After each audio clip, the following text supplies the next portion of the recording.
Welcome to Pregame at Franklin's. My name is Jason Franklin. I do these podcasts pretty much because I've got some pretty interesting friends. I'm going to start it off by introducing them. I got both of my childhood friends here. I got Mark Palacios, who I've known since I was like 7 years old, and we played youth sports together. We pretty much did a lot, together. And my friend Zach Stout, who I met during high school, was friends with Mark, and my buddy Cassius, who now plays for the Seahawks.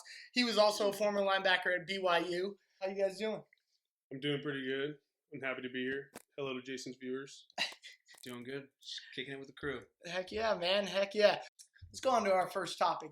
Obviously it's bowl season. It's NCAA, the time where a lot of these colleges make the most of their money. And I guess my biggest thing is now that the BCS is kind of gone and now it's all about the NCAA playoffs, I want to hear your guys' take on it. I think there's a situation that's occurring. Are 4 teams enough to find the top teams in the nation? I believe that 4 teams is enough teams to figure out who the best team in the nation is.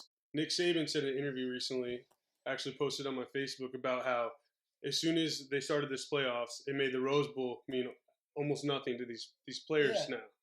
I feel like if you make it 8 teams or 12 teams, however you want to do it, right, it's just going to take the desire away from all the kids to play. Just like McCaffrey, he's sitting out the bowl game.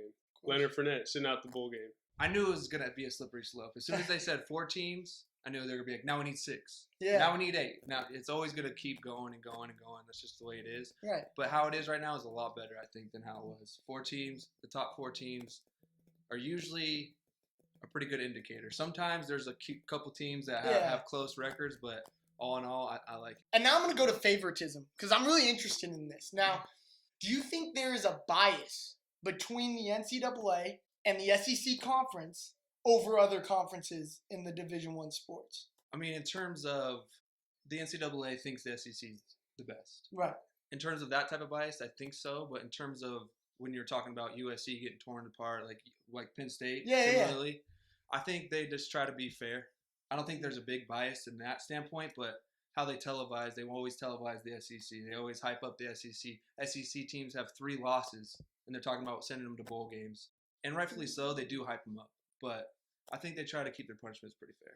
I think of it's like the media. No one thought Trump was going to win. Trump won the presidency. Think about it like this. There's all this talk, SEC's the best, SEC this, but who are the 4 teams in the playoffs? Ohio State, Clemson, Washington, and Alabama. That's only one SEC? So it seems like it's pretty equal to me. That's a good point. That's a really good point. Do you think the Pac-12 conference, do you think they're at that moment where every team can beat everyone? And do you think that's fair to have a conference like that when you have an SEC team, when there are more beater teams in the conference that are almost what I would say easy wins? No, because I do not think that Pac-12 schools played bottom tier teams in the SEC. I think a lot of the Pac-12 schools, it would be a hard competition and a lot of them might lose. Really? Yeah. I've never thought about that point before. I feel like the Pac-12 ceiling isn't as high as the SEC top tier teams, but I feel like the low tier Pac-12 teams are better than the low tier SEC teams. Right. So it's like it's super competitive, so you can't really gauge it off of win-losses. It's kind of what you're saying, right? So he was saying that he thinks the Pac-12 schools could beat the lower tier, could beat the SEC lower tier. What stance do you take? Because I was the opposite. I thought the Pac-12 schools lower tier would lose to the SEC schools. Well, I know for a fact that every single team that are the lower tier teams, they have the capabilities to play at a very high level towards very good competition. And that's how there's so many upsets in the Pac-12 conference. Those SEC teams, they see no lights in the tunnel.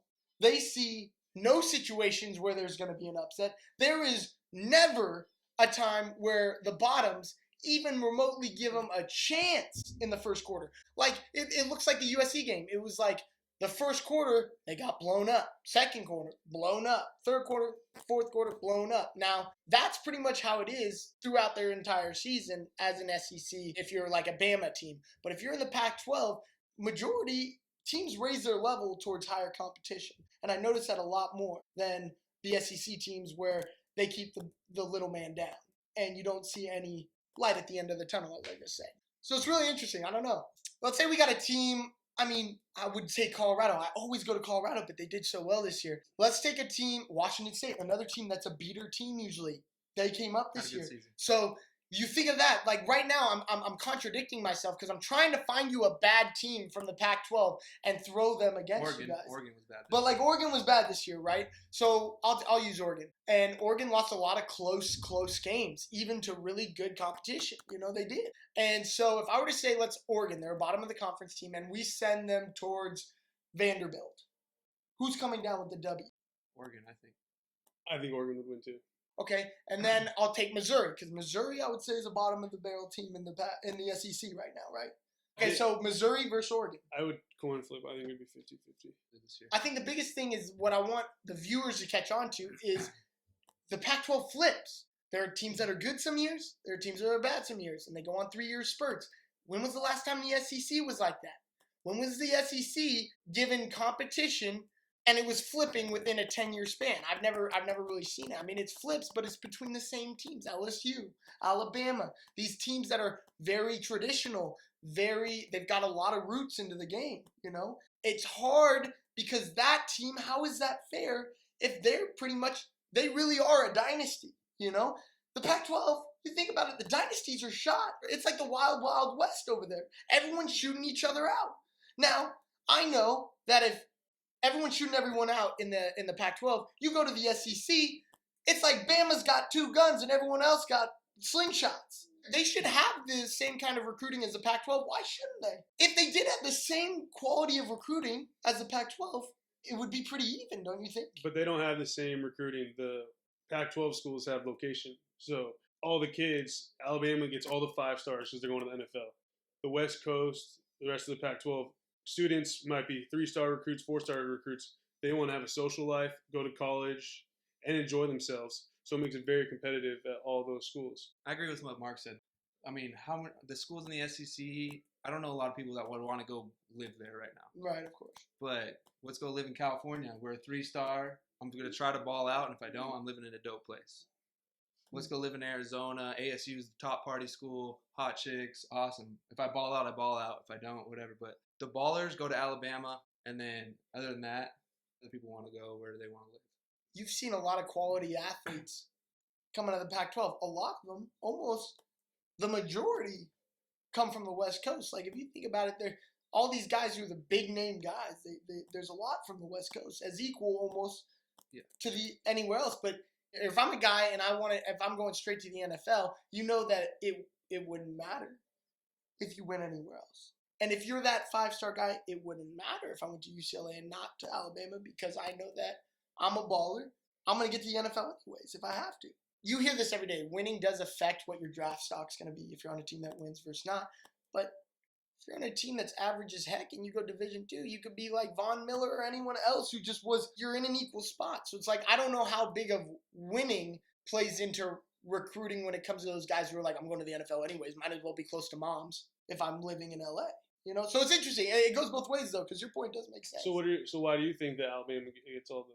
I think a lot of it goes with marketing. I think a lot of it goes with favoritism, and I think they get away with a lot of recruiting mischief that should be considered illegal that a lot of other teams do not have the leeway to do. You're in Alabama, there's not much to talk about other than Alabama football. Yep. There really isn't. And you don't have the West Coast where you don't have beaches, you don't have all this stuff, the luxuries we have. They don't have that kind of stuff. So how does something like that play into the fact? It's like, I would say, I understand where you're coming from, but at the same time, if you're a baller, you're going to ball no matter where. And if you're from the West Coast, you could play ball at the West Coast. Like, you could just stay with moms and you could go to the NFL. It's just as simple. But, winning does help recruiting. Winning does, if you're on a winning team and the NFL team sees that you're on a winning team, then you'll make it. But Tim Tebow was the most winningest quarterback. He was an overall beast in college. That dude the cream rises when you hit the NFL no matter what.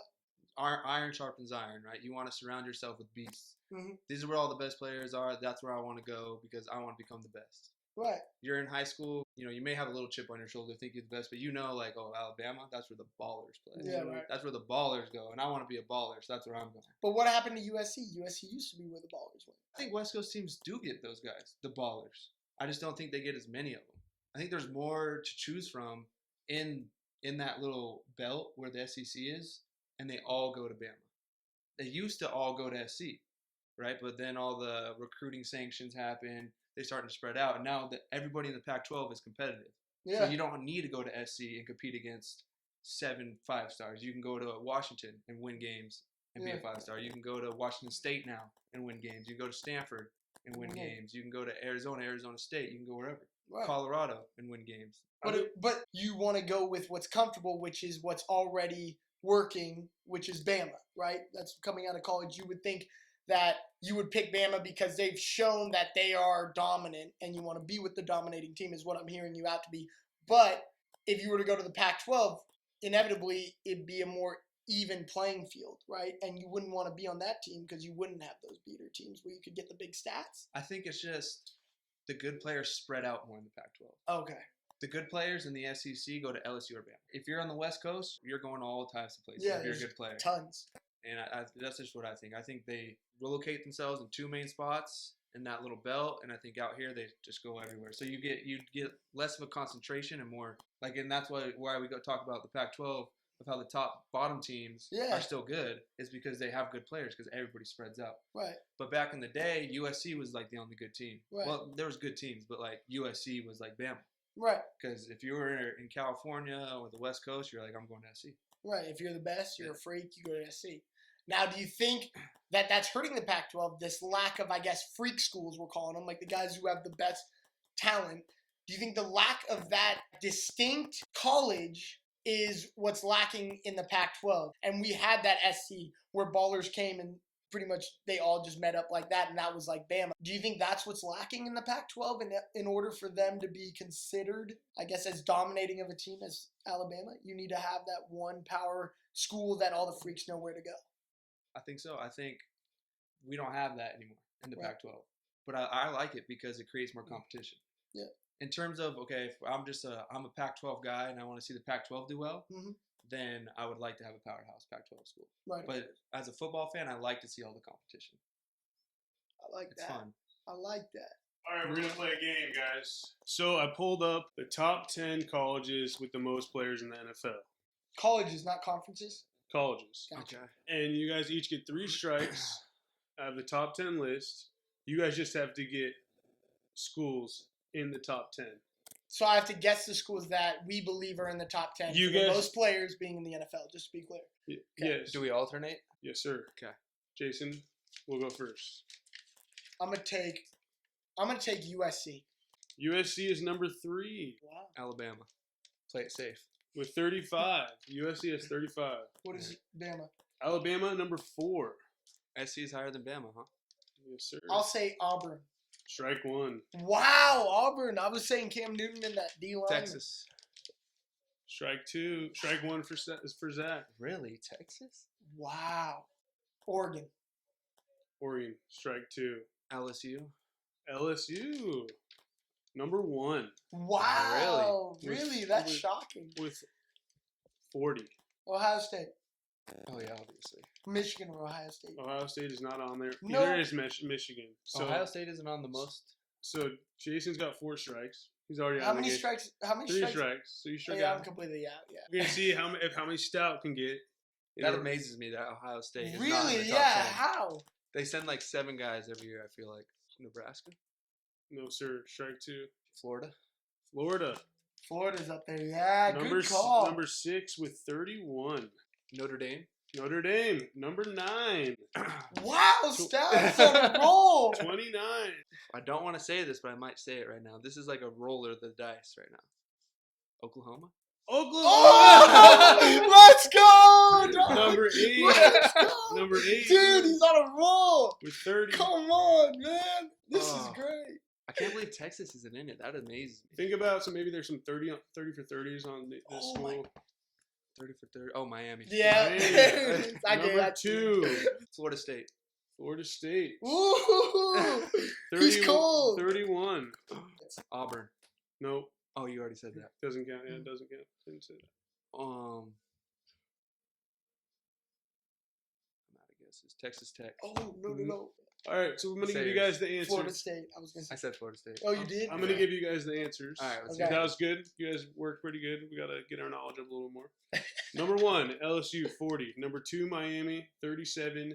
USC 35, Alabama 34, number 5 Georgia 34 for Georgia, same as Alabama. 6 Florida, 7 Florida State, 8 Oklahoma, 9 Notre Dame, and 10 Clemson.